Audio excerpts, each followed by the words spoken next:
Hi అండి, welcome to day 6 of Dasara Navaratri. ఎప్పుడు అటువైపు కుమ్మరిపాలెం వైపు వెళ్తాం కదండి. ఈసారి అయితే ఈ భవానీ ఘాట్ వైపు వచ్చామండి. ఎందుకంటే ఇక్కడ నుంచి అయితే బస్ ఫెసిలిటీ ఉందన్నారనమాట. ఇంకా అలాగైతే బస్ ఎక్కేసి కొండపై దాకా వచ్చేసానమాట.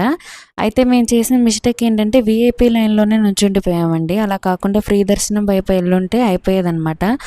ఆల్మోస్ట్ ఇంక అప్పటికే 6 అయిపోయింది. 6 నుంచి 7 వరకు దర్శనం అయితే ఆపేస్తున్నారండి. సో చిన్నపిల్లలు పెద్దవాళ్ళు ఎవరైనా ఉన్నట్టయితే మోస్ట్లీ కూడా ఫ్రీ లైన్స్లోనే వెళ్ళిపోవడానికి చూడండి, ట్రై చేయండి. చూసారు కదా, దర్శనం అయితే ఆపేశారు. ఇంకా అక్కడి నుంచి 1 అవర్ అయితే మేము అలాగే లైన్లో ఉండిపోయామండి. ఈరోజు అలంకారం వచ్చేసరికి శ్రీ లలితా త్రిపుర సుందరి దేవి అలంకారం అండి. మీలో ఎవరైనా దర్శనం చేసుకొని ఉంటే కమెంట్ సెక్షన్లో అయితే కమెంట్ చేయండి.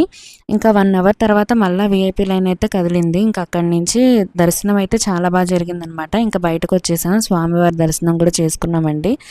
ఇంక ఇక్కడ నుంచి స్వామివారి దర్శనం కూడా అయిపోయిన తర్వాత అలాగా ఇంకా మెట్ల మీద నుంచి అయితే కింద దానంగా ఇంటికైతే చేరుకున్నామండి. ఈ వీడియో కనుక మీకు నచ్చినట్టయితే మన ఛానల్ని సబ్స్క్రైబ్